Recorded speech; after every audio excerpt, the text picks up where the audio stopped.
Bonjour, bienvenue à cette nouvelle émission de la capsule divertissement.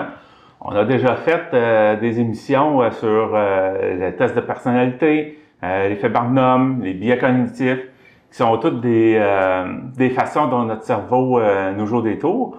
On vous en offre une autre façon, une autre approche aujourd'hui sur des pièges logiques qui faussent notre raisonnement. On appelle ça les sophismes. On fait ça avec Jocelyne Courvier. Bonjour. Oui, bonjour. Donc, les sophismes, j'ai été de cette façon-là, mais je pense que c'est une autre définition de ça. Oui, puis en passant, c'est pas si sûr si vous avez regardé les autres capsules, c'est intéressant, c'est un peu un complément, mais c'est pas nécessaire d'avoir vu les autres capsules. Oui, pour les sophismes, en fait, on pourrait résumer un peu, c'est un peu des arguments malhonnêtes, illogiques. Souvent, c'est des conclusions absurdes. Puis, ça peut être involontaire, donc on en fait tous un peu. Malheureusement, ça peut aussi être volontaire. On parle alors de manipulation. Vous allez voir dans certains domaines où c'est beaucoup plus présent. Je disais en intro des pièges qui peuvent fausser notre raisonnement, mais justement, ça peut être... on peut fausser notre raisonnement, mais il y a du monde qui peut essayer de le fausser, par exemple. Ça, on le voit tous les jours. Exactement. Et si le moindrement vous êtes un peu sur les réseaux sociaux, vous allez voir qu'une argumentation sur les réseaux sociaux, c'est l'enfer. Pourquoi? Souvent, c'est parce que justement, il y a beaucoup de sophismes qui sont utilisés, des arguments illogiques, comme on mentionnait, malhonnêtes, et il y a de la mauvaise foi. Et en voyant la liste on va donner des exemples, la liste des différents sophismes, vous allez voir pourquoi, avec certaines personnes, c'est impossible de dialoguer, c'est impossible d'argumenter, parce que c'est comme s'ils mettaient un barrage tout de suite à toute discussion avec des espèces d'arguments que ça devient des arguments, on ne sait pas quoi répondre à ça, tellement c'est absurde, tellement c'est hors sujet, tellement... Alors, ça aide parfois à comprendre pourquoi, dans certains cas, c'est impossible de dialoguer, pourquoi c'est peut-être mieux de ne pas perdre son temps à argumenter sur les réseaux sociaux, parce qu'il y a des gens, de toute manière, sont de mauvaise foi, sont malhonnêtes dans leurs arguments, et tout ce qu'ils cherchent à faire, c'est de nous ridiculiser, de faire une caricature de nos arguments. Donc, et ça, les sophismes, ça date quand même de loin. On remonte à la Grèce antique. En fait, il y avait deux écoles de pensée. Il y avait les philosophes. Donc, eux, ils recherchent la vérité selon la justice, l'équité, pour le bien commun. Alors que les sophistes, c'est des spécialistes de l'éloquence. Eux, leur art, c'est vraiment de convaincre, de persuader, et c'est surtout pour leur bien à eux. Et ils peuvent faire paraître que c'est le bien commun, mais c'est surtout pour leur bien à eux, parce qu'ils retirent quelque chose. Et c'est sûr que on peut faire tout de suite un certain parallèle avec la politique, les campagnes électorales. Donc, on va pas mettre tout le monde dans le même bateau, évidemment. Ouais, ben j'ai vu la liste, là, puis on entend parler, puis il y en a qui disent déjà que la prochaine campagne électorale, ça va être une campagne sale, comme ils disent. Exactement. On retrouve les sophismes là-dedans, là. Exactement, justement, quand on parle de campagne sale, comme la campagne américaine, vous allez voir d'excellents exemples. Pourquoi? Parce que des fois, comme je le disais, on essaie d'argumenter, ça marche pas, puis on sait pas trop pourquoi. Mais vous allez voir qu'après avoir vu la liste, je pense que ça nous fait ouvrir les yeux sur des tendances que parfois les gens ont, puis ça devient une perte de temps d'essayer d'argumenter dans ce cas-là. On va commencer avec l'appel à l'autorité. Donc ça, c'est s'appuyer sur des experts, mais soit qui sont pas crédibles ou soit qui sont hors de leur domaine. Exemple, vous argumentez avec quelqu'un, puis il va vous dire c'est vrai parce que je connais un expert qui l'a dit. Mais peut-être que le fameux expert, c'est le seul, c'est le rebelle dans tous les experts qui pensent pas comme les autres, qui est un peu en dehors de la traque. Puis les experts aussi se trompent. Peut-être c'est un expert, effectivement, mais il n'est pas du tout dans son domaine d'études. Il se permet de commenter un autre sujet pour lequel il n'a pas fait d'études. Donc, c'est un argument qu'on voit souvent. Et peu importe votre point de vue, il y a toujours moyen de trouver un expert qui pense que c'est vrai. Donc, c'est pas tellement une façon d'appuyer ses arguments pour dire que c'est vrai, là.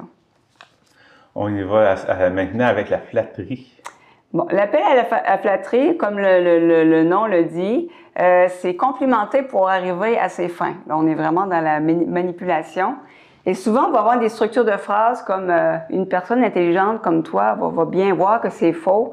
On va chercher la personne par son intelligence. On en avait parlé l'autre jour. C'est vraiment une façon de, justement, flatter la personne, la voir de son côté. Puis comme la personne, on a une tendance à se dire, ben oui, je suis intelligent. Donc, on va avoir tendance à se ranger du côté de la personne. Juste parce qu'elle nous a dit, personne intelligente comme toi, tu vas bien comprendre ça.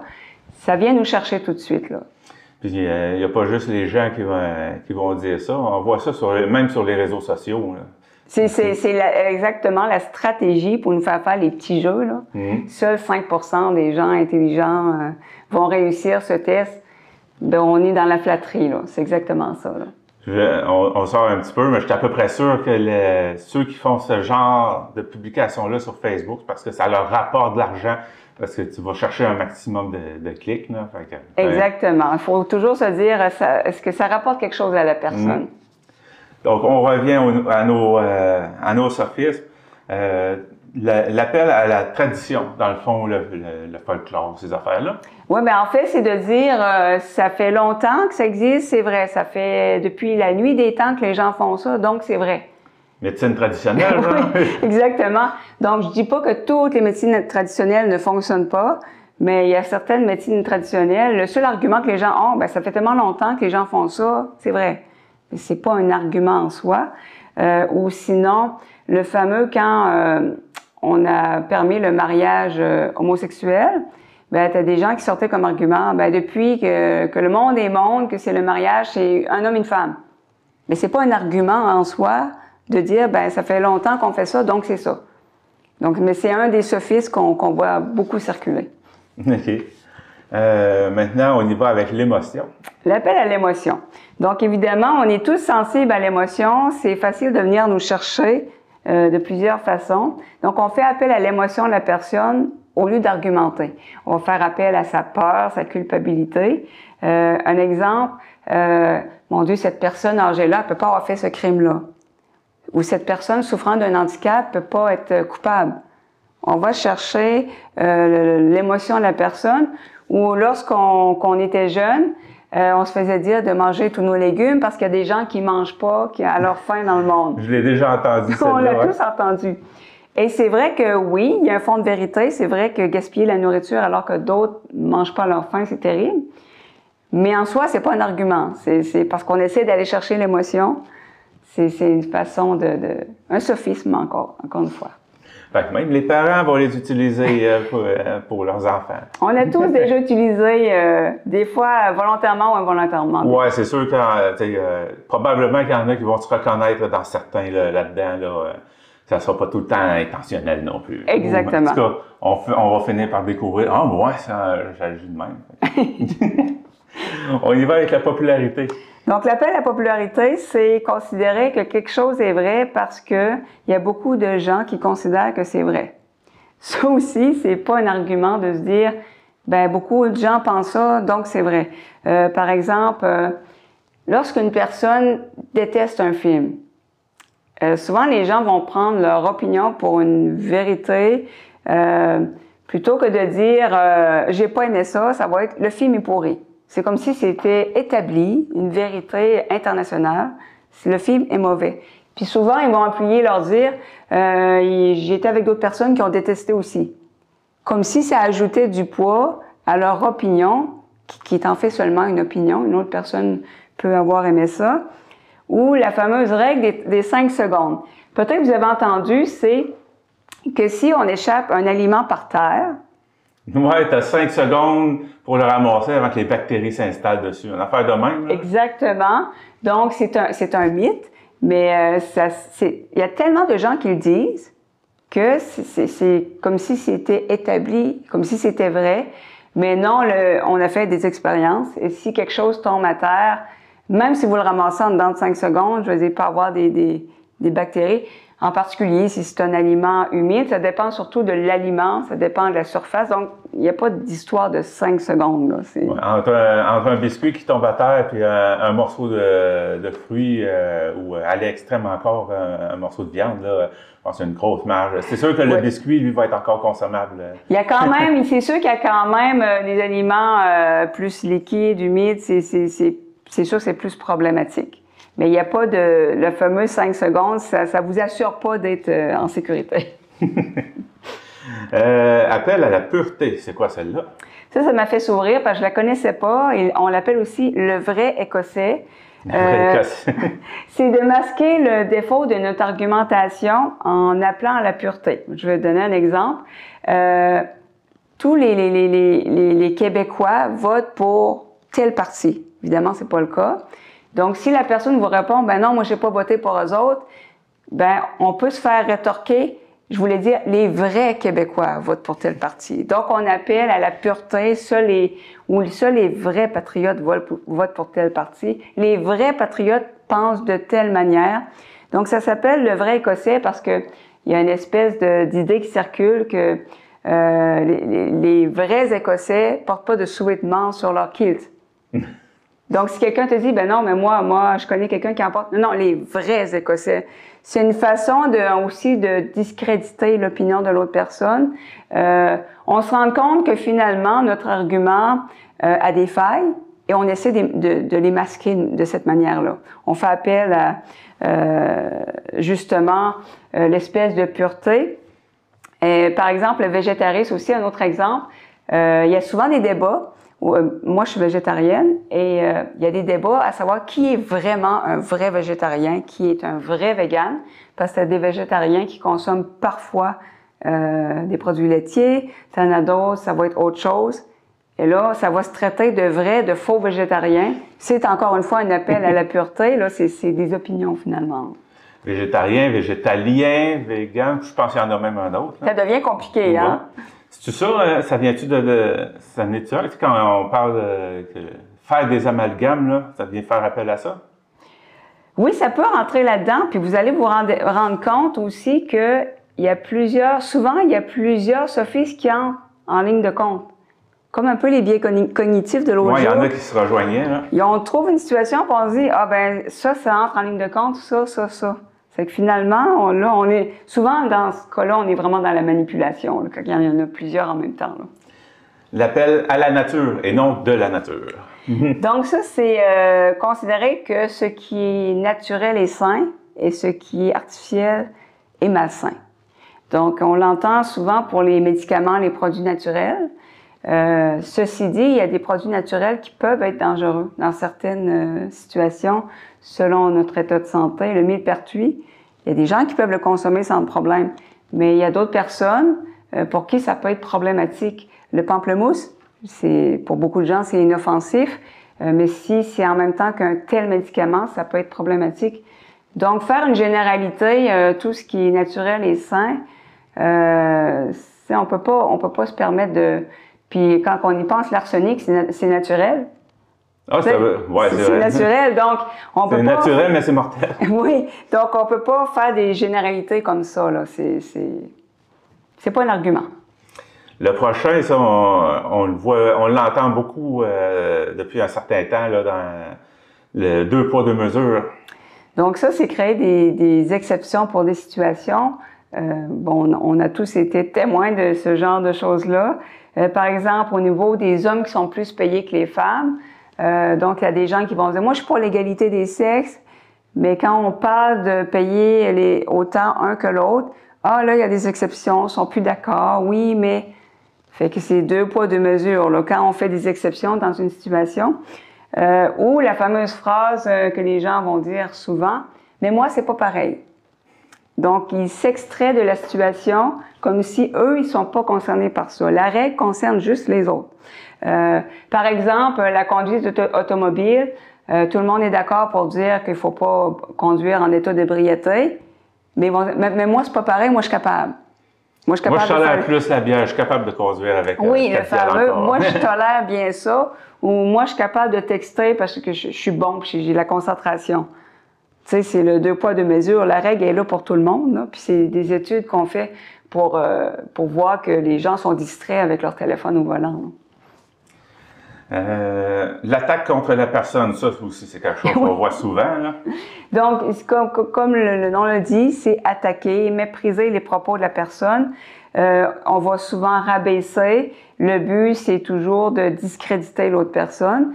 Et c'est malheureux parce qu'au lieu de s'attaquer aux arguments, on pourrait dire « OK, je suis pas d'accord avec toi parce que… » C'est tellement facile de tomber dans l'attaque personnelle. Par exemple, sur les réseaux sociaux, on peut carrément attaquer une personne sur sa photo de profil. On va carrément lui dire je viens de voir de quoi tu as l'air, tu devrais te la fermer. Ça peut être extrêmement méchant et cruel. Ou bien, dans le domaine des sports, malheureusement, il y a beaucoup de misogynie. Moi, par exemple, je suis beaucoup dans les forums sur le soccer. Et c'est terrible ce qu'on entend là. Moi, j'ai été obligée de me faire un profil anonyme parce que quand les gens voyaient que j'étais une femme, je me faisais dire « retourne à ta cuisine ». Okay. Les femmes connaissent rien au sport. Donc là, on est carrément dans l'insulte. On n'essaie même plus de de juger l'argument. C'est carrément des attaques personnelles. La femme il y en a une femme qui a été commentatrice au hockey, je pense. Oui, puis je crois qu'elle s'est faite attaquer elle aussi dès le début. Là, je ne sais pas si elle est toujours là. J'en ai entendu parler à cause de cette histoire-là. Mais tu sais, c'est quelque chose de pareil. Là. Effectivement, et ça peut être extrêmement violent, les messages que les femmes peuvent recevoir, les femmes qui sont dans le domaine du sport. Ça peut être cruel, ça va être des attaques, ça peut être carrément des menaces. Ça peut aller jusque-là. Donc, je trouve ça dommage parce qu'on a des expertes en sport, d'excellentes commentatrices, des spécialistes du sport, des analystes, mais malheureusement, il y a des gens encore qui j'oserais dire, qui sont au Moyen-Âge, qui pensent que les femmes, ça va seulement dans une cuisine. Et c'est malheureux parce qu'on a tous des forces. Puis, c'est très bien aussi d'être dans une cuisine, de s'y sentir bien, mais les femmes peuvent faire ce qu'elles veulent, comme les hommes. C'est comme ça que je vois les choses. Il y en a qui préfèrent argumenter avec des hommes plutôt que le sexe opposé. D'ailleurs, ça me fait penser, je regarde, je pense, je me rappelle plus du titre exact, mais c'est sur Historia, les grandes inventions du monde, quelque chose comme ça. Puis l'invention du lave-vaisselle, c'est une femme qui a inventé ça, mais elle a été obligée de faire passer ça, d'avoir un homme pour l'aider. Mais tu sais, c'était pas son mari, fait qu'il fallait que ça soit en cachette, puis ça passait tout sur le gars en question qui développait ça, parce que c'était mal vu que ce soit une femme. Exactement. Il y a beaucoup de découvertes, ce sont des femmes qui sont derrière. C'est terrible hein, de se dire, aujourd'hui, heureusement, les femmes sont plus émancipées, mais je trouve ça malheureux. Et à l'inverse, moi, j'ai un cousin qui a fait le choix d'être homme au foyer. C'est sa conjointe qui travaille, lui, il s'occupe du foyer et des enfants. Et il a fait face à énormément de préjugés. Hein? C'est vraiment ancré. Ça commence à changer, mais il y a encore du travail à faire. Là. Quelque chose est beau. Ah, ça doit bien fonctionner. Ah, ça fonctionne bien, tout ça. C'est une femme qui l'a fait. Ah, ça doit pas bien fonctionner. Oui. Fait que les arguments s'arrêtent là. Exactement, carrément. Et même, il y a un accident, puis on réalise que c'est une femme au volant, puis on va avoir des commentaires. Bien évidemment, c'est une femme. C'est terrible de penser comme ça quand on y pense. Là. Prochain, double faute. Ça, c'est tenter de justifier un acte par d'autres personnes qui font la même chose ou qui font pire. Ça m'a fait sourire parce que j'ai reconnu des gens qui font beaucoup ça. Donc, une personne vous ment, vous lui dites « tu m'as menti ». « Ouais, mais toi, tu as menti l'autre jour » ou « telle autre personne a menti aussi ». Le fait qu'une autre personne a menti, évidemment, ne change pas le fait qu'on vient de mentir. Enfin, c'est une façon un échappatoire, c'est une façon de se sauver la situation. Ou bien, tout le monde le fait. Pour justifier, exemple, le fast-food, évidemment, ça peut avoir des dommages sur la santé. Oui, mais tout le monde le fait. Les textos au volant ou l'alcool au volant. Oui, mais tout le monde le fait. Évidemment, c'est pas un argument. C'est une façon de se rabattre sur ce que les autres personnes font. Et c'est un peu aussi un appel à la popularité qu'on voyait tantôt. C'est vraiment se fier sur le fait que beaucoup le font pour se justifier. Mais en fait, ça ne change rien. Ouais. Généralisation hâtive. Il y a un peu de misère. En fait, c'est généralisé en se basant sur vraiment un groupe restreint ou pire, en se basant sur soi-même. Par exemple, ça, je l'ai souvent entendu pour justifier la cigarette. Ma tante a fumé jusqu'à 95 ans. Oui, il y a des cas des centenaires qui ont fumé toute leur vie, qui ont bu toute leur vie. Ça existe. Mais statistiquement, ça a été prouvé que la cigarette cause le cancer. Statistiquement, évidemment, les gens ont beaucoup moins de chances d'être dans l'exception. Tu sais, malheureusement, il y a beaucoup de risques associés à la cigarette, à l'alcool en excès, etc. Donc, mais on va toujours entendre quelqu'un dire « Oh, moi, je fais telle affaire, puis ça me dérange pas ». On ne peut pas se baser sur un cas. On ne peut même pas se baser sur 10 cas. Parce que quand on fait des études, évidemment, c'est important d'avoir un gros échantillonnage pour que ce soit vraiment représentatif. C'est pour ça que parfois, il y a eu des études durant la COVID qu'on a rejetées. Puis les gens ont dit « Ah, mais on essaie de nous cacher des choses ». C'est pas ça. C'est que si l'étude, il n'y a pas assez d'échantillonnage, il n'y a pas assez de gens, ça vaut rien. Moi, j'ai entendu parler d'études qui pouvaient avoir un échantillonnage de juste 50 personnes versus un autre qui pouvait en avoir 10 000. C'est ça, ça vaut rien s'il n'y a pas assez de personnes. Ça revient à dire, ou j'entends des gens dire, le vaccin contre la grippe donne la grippe. Le vaccin contre la grippe ne peut pas donner la grippe, c'est pas le principe du vaccin. Ça peut te faire filer mal, ça peut te donner des symptômes grippaux. Puis ça se peut que 2 jours avant ton vaccin, tu couvais déjà quelque chose. Donc, tu vas avoir effectivement un genre de rhume-grippe, mais tu le couvais déjà. Mais c'est ancré dans la tête des gens. On a beau le dire, mais ils vont se fier sur leur exemple. Ou ils vont dire, mais ma tante aussi, ça lui a fait ça. On est 2 personnes, donc c'est vrai. Mais ça prend tout un échantillonnage et quand on va voir le fonctionnement d'un vaccin, on voit que ça ne peut pas donner la grippe, mais oui, ça peut donner des symptômes qui y ressemblent. Ou un autre exemple, tous les hommes sont pareils. Toutes les femmes sont pareilles, qu'on entend souvent après une rupture. Donc, évidemment, c'est encore une fois une généralisation. On ne peut pas mettre tout le monde dans le même panier, là. Mais ça, on a tous une tendance un peu, quand ça va pas bien. Finalement, les amalgames que je parlais tout à l'heure, ils viennent ici, hein? Oui, je pense que ça rentre dans beaucoup de catégories. Ouais. On va continuer, puis si ça se trouve, je vais peut-être dire, ah ben ça rentrerait là aussi. Oui. D'ailleurs, la prochaine, c'est lien causal douteux. Donc, c'est créer un lien de cause à effet là où il n'y en a pas. Le fameux réchauffement climatique. Bon, ça existe, il y a des consensus, mais il y a des gens qui doutent. Et notamment parce qu'on voit des hivers froids. On voit de la neige à des endroits où il n'y en a jamais eu, ou presque aux États-Unis. Et les gens se disent, ben il fait plus froid. Allez vous rhabiller avec votre réchauffement climatique, ça n'existe pas. Vous voyez bien, il fait plus froid. La tempête de neige en Floride, genre. Exactement.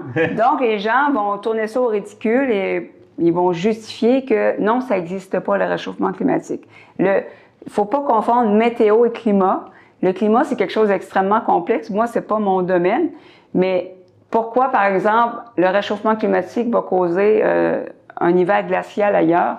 C'est des histoires avec le vortex polaire, la circulation dans l'atmosphère des courants d'air. Le courant océanique aussi, j'avais entendu parler. Etc. Donc, ça comprend énormément de paramètres, on pourrait dire. Là. Donc, c'est quelque chose d'extrêmement complexe que j'aurais pas l'expertise pour dire je sais que ça existe, le réchauffement, parce qu'il y a des consensus, tout ça, je leur fais confiance. Mais on ne peut pas se baser sur un fait isolé pour détruire non, ça n'existe pas. Un autre exemple, je reviens avec mes vaccins parce qu'il y a beaucoup de sophismes utilisés avec les vaccins. Donc, vous vous faites vacciner, puis quelques heures après, vous avez des symptômes de gastro.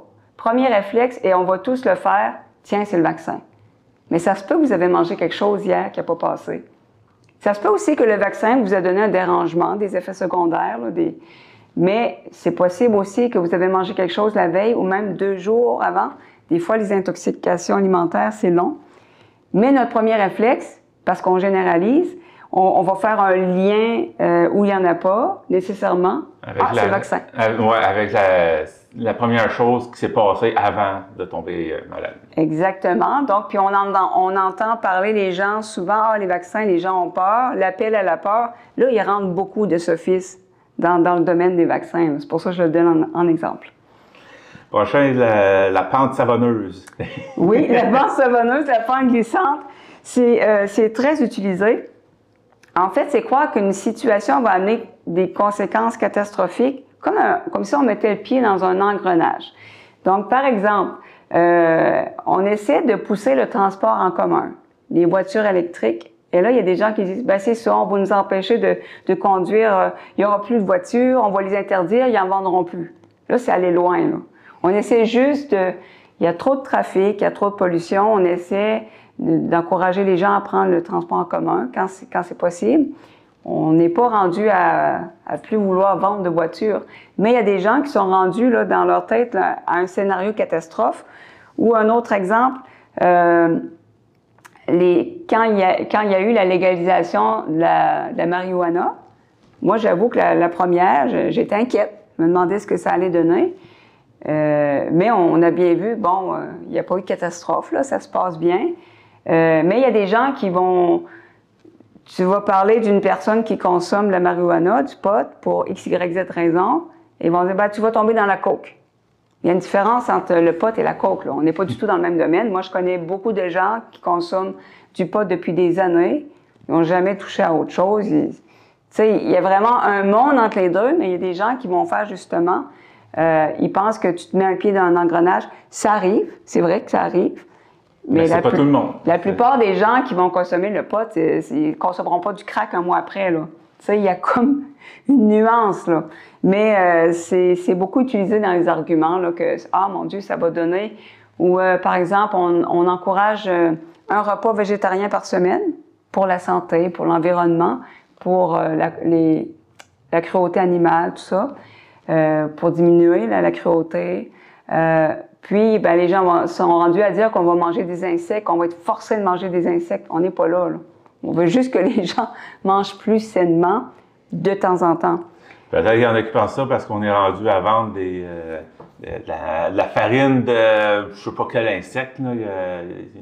Ça se vend, ils appellent ça farine de quelque chose. Hein. Oui, c'est ça. Il semblerait que c'est hyper protéiné, puis tu t'ajoutes ça dans ce que tu veux. Mais semble-t-il, ça pourrait être une solution à la famine dans certains endroits du monde.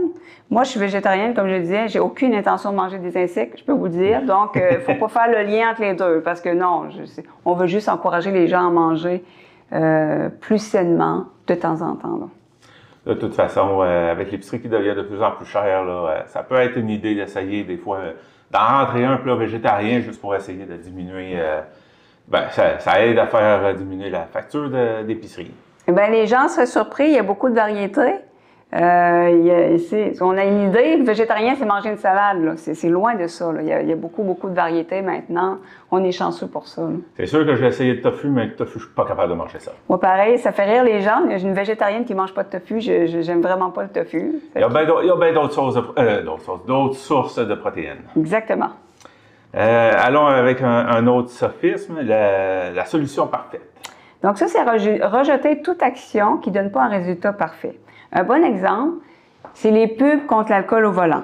Tu as toujours quelqu'un pour dire « Ouais, mais ça donne rien, c'est pas ça qui va arrêter l'alcool au volant. » De notre côté, si on n'essaye rien, il ne se passera rien.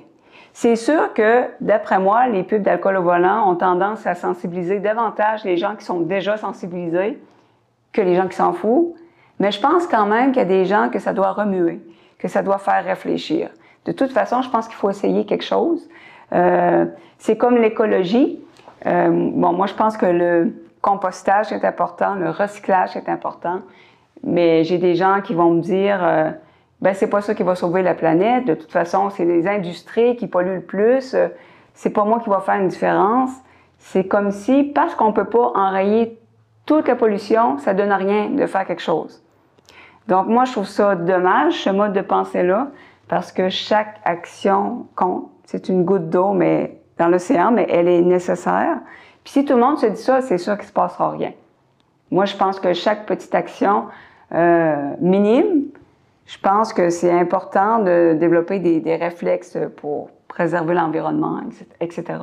Dans l'exemple que tu viens de donner, ça vient justement rejoindre un sophisme précédent. Je ne me rappelle plus lequel, vu qu'on en a vu une couple, là, mais ça revient à dire De dire pourquoi je le ferais, ça sert à rien.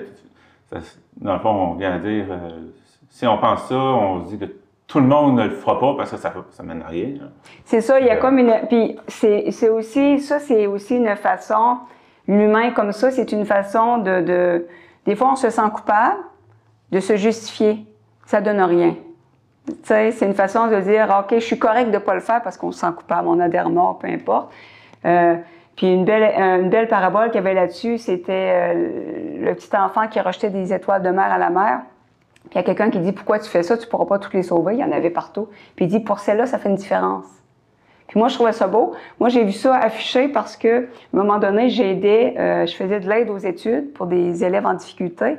Puis c'était ça l'idée, c'était, tu peux pas toutes les sauver, mais pour la personne que peut-être, ça va faire une différence. Puis ça, c'est dans beaucoup de domaines que c'est sûr qu'on peut pas tout changer dans le monde, mais notre petite action, elle peut faire une petite différence, là, quand même. En tout cas, moi, je le vois de même, là.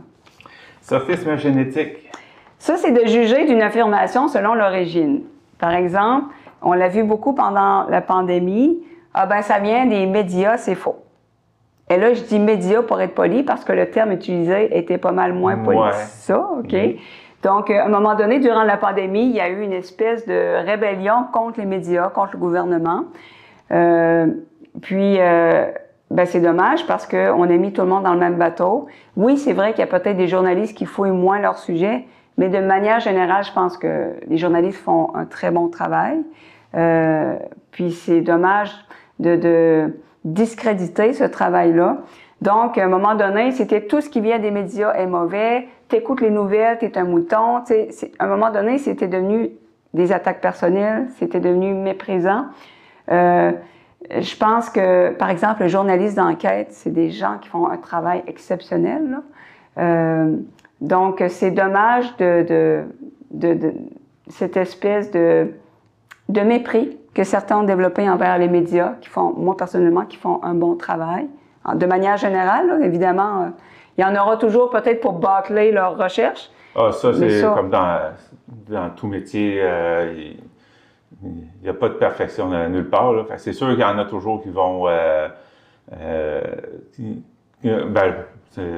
faire comme tu viens de dire, le bâcler justement le travail, là. Aller trop vite parce qu'elle veut sortir ça tout de suite, en gros scoop ou de quoi de genre. Puis finalement, s'il aurait attendu un petit peu ou recherché un peu plus, ben, il aurait vu que, oups, c'est pas ça partout.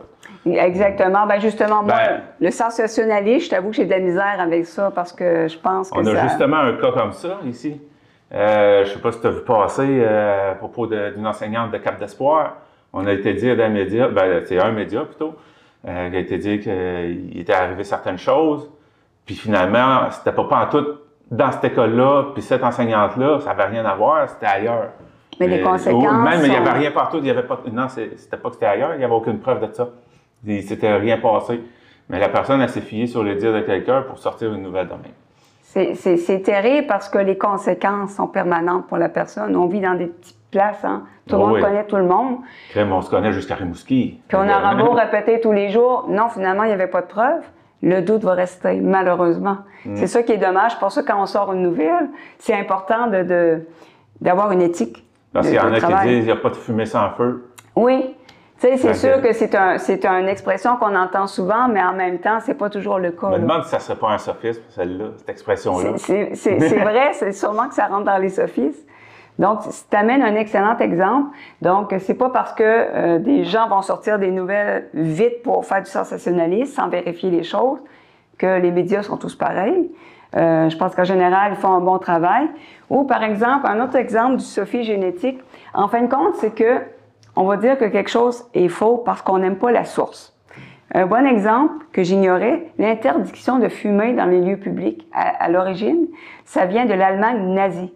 Ah ouais, je ne savais pas. On remonte à loin. Oui, semble-t-il qu'Adolf Hitler n'aimait pas la cigarette, etc. Donc, parce que ça vient de l'Allemagne nazie, les gens utilisent ça comme argument, tout ce qui vient de l'Allemagne nazie est mauvais.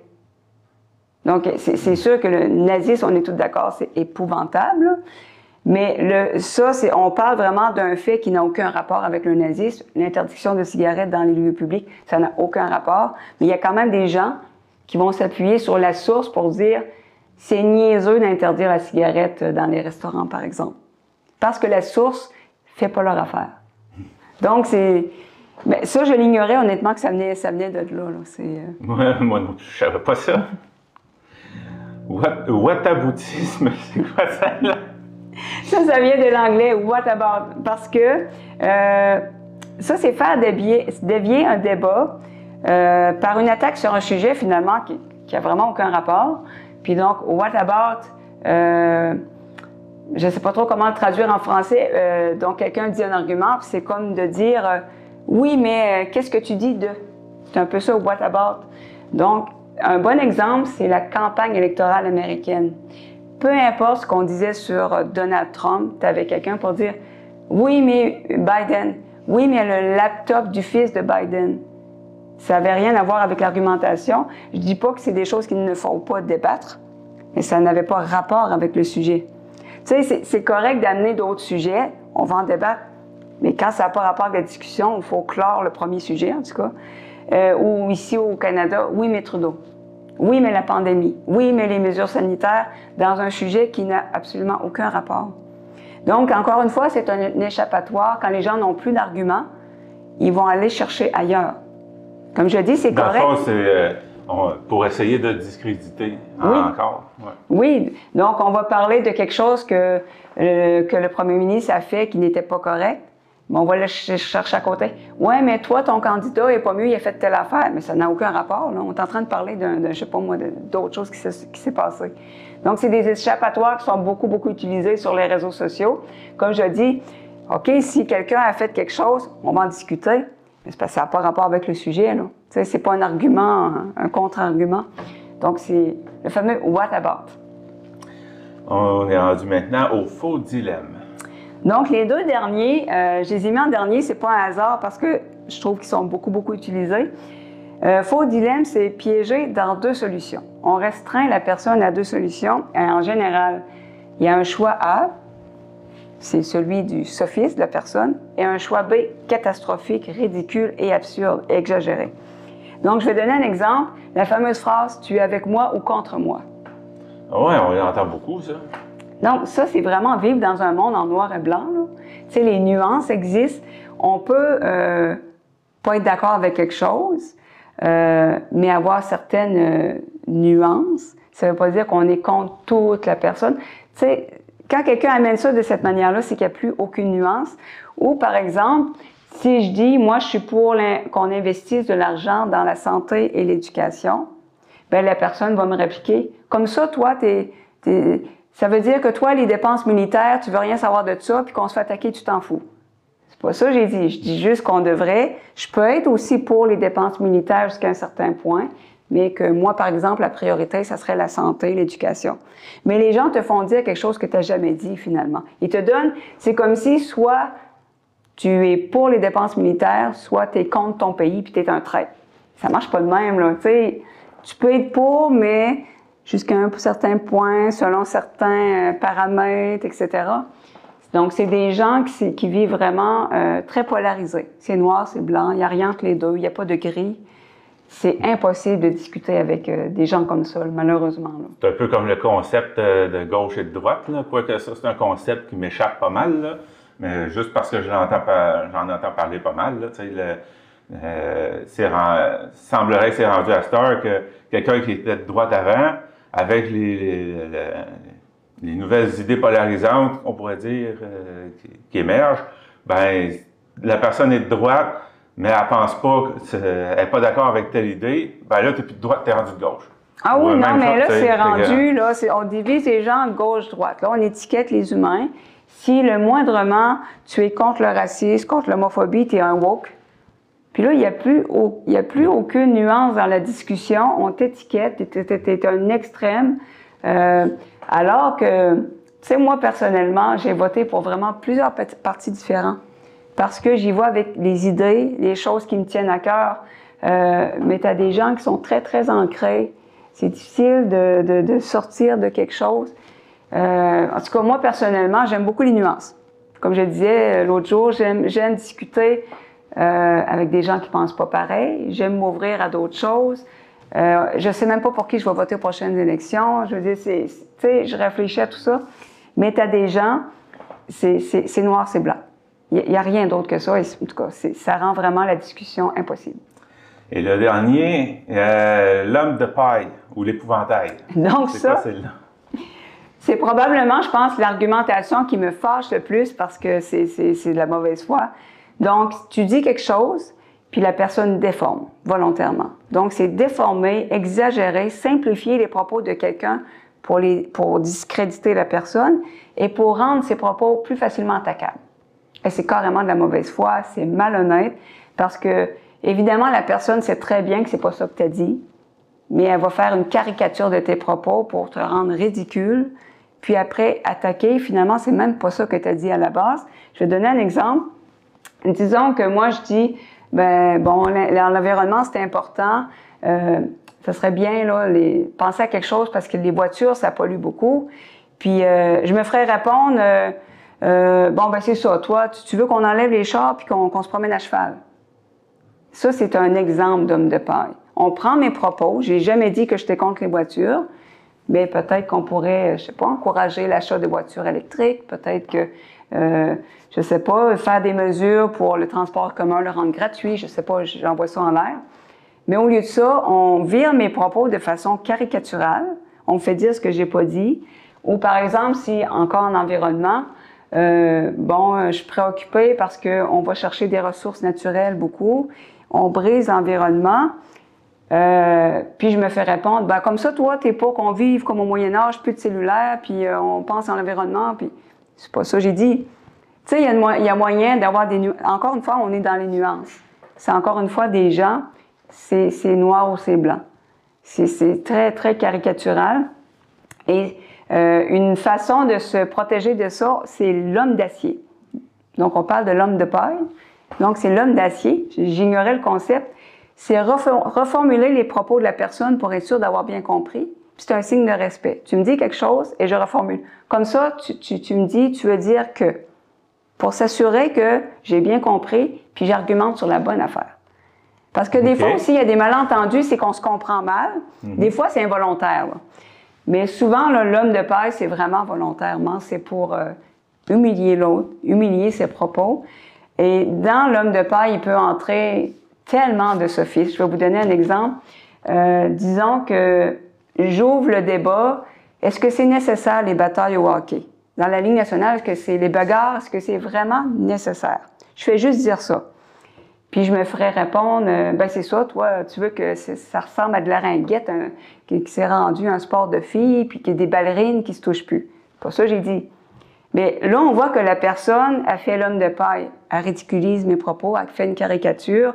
On voit que la personne fait une généralisation que les femmes, ils font de la ringuette, puis ils n'aiment pas la robustesse. La personne a fait une pente glissante. Si on enlève les bagarres, ça va devenir un sport endormant que personne ne va vouloir regarder. On peut continuer comme ça, puis on va avoir vraiment beaucoup de... La personne me fait la fameux faux dilemme. C'est A ou B. Soit qu'il y a des bagarres, soit c'est de la ringuette. Là, je suis rendue à 4-5 sophismes. Là. Donc, l'homme de paille, là, c'est pour ça que c'est un des arguments, un des sophismes que je déteste le plus, parce que souvent, il y a beaucoup de mauvaise foi. Puis le but, c'est de détruire l'autre, c'est de détruire... Puis souvent, comme on va aller dans l'attaque personnelle, on va se mettre à attaquer la personne. On sait bien, toi, tu n'es pas capable d'apprécier le vrai hockey. On appelle à la pureté, le vrai hockey. Donc, on peut aller loin avec les sophismes. C'est pour ça que je dis, si vous reconnaissez ce genre d'argument-là dans une argumentation là, sur les réseaux sociaux, allez faire d'autres choses parce que vous perdez carrément votre temps. La personne est carrément de mauvaise foi. La personne, son but, c'est vraiment de vous humilier. Son but, c'est de gagner. C'est pas d'avoir une... Parce qu'une argumentation, ça peut être très intéressant. Ce qu'on appelle l'art oratoire, ça peut être très stimulant d'avoir une bonne argumentation, là, de ne pas être d'accord puis d'amener des points dans le respect. Mais quand ça amène des sophismes comme ça, c'est une perte de temps, là. C'est vraiment... Vous pouvez vous amuser aussi, là, mais c'est pour ça que on voit des argumentations sur Facebook, Twitter, là, ça tourne en rond, là. Ça finit en insulte. Ouais. Puis ça finit qu'un bloque l'autre. Donc, c'est pas un des discours très relevés, là. En tout cas, ce mot-là, sophisme, je l'avais déjà entendu, mais ça fait longtemps, ça devait remonter, j'imagine, à mes époques de cours de français, fait que c'est quelque chose qui est tombé dans l'oubli. Fait que tout ce qu'on vient de voir là, je savais même pas que ça portait ce nom-là, puis que ça se référait justement à l'argumentaire. Quoi que je disais tout à l'heure en intro, là, que le cerveau nous joue des tours aussi là-dedans. Là. J'ai remarqué que c'est quand même en partie vrai parce qu'on peut lire de quoi puis l'appliquer, Oui. comme on dit à tout le monde. Mais il y a aussi une grosse partie argumentaire. Ben, dans le fond, ça revient à dire que c'est le cerveau qui argumente pour nous autres, pour des idées qu'on voit. Là. Ben, exactement. L'argumentaire avec les autres, ça revient aussi à ça. Donc, il y a quand même, on en fait, il faut être honnête, là, moi j'en fais là-dedans, là, des sans-rencontres, des sophismes. Là. Puis tout le monde en fait aussi. Là, comme on dit, ils mangent tes légumes, il y a des gens qui ne mangent pas. Il n'y a pas c'est bienveillant. C'est bienveillant. Je veux dire, on essaie juste de. Puis c'est vrai qu'il ne faut pas gaspiller la nourriture. Ça part d'une bonne intention. Donc, on en fait tous, mais moi, l'idée, c'est. J'en ai appris beaucoup que j'ignorais. Pourquoi j'ai fouillé ce sujet-là? Parce qu'avant, j'étais beaucoup sur Twitter et ça me donnait. J'étais là, puis je voyais les argumentations, je me disais, mon Dieu, ça donne rien. Puis je me suis intéressée à pourquoi ça donne rien. Puis quand je me suis mis à lire, j'ai tellement reconnu de gens, de choses, je me suis dit, là, ça m'a appris un petit peu à fuir les discussions qui mènent à rien. Ça m'a aidé un petit peu. En tout cas, j'ai appris ce nouveau mot-là. Les gens l'ont appris aussi, oui. Je suis à peu près sûr. Puis, je suis sûr que vous allez vous mettre à regarder l'argumentaire d'une autre façon. Oui, exactement. Merci beaucoup, Jacelle Courrier, puis on se revoit pour une autre émission. Ça fait plaisir.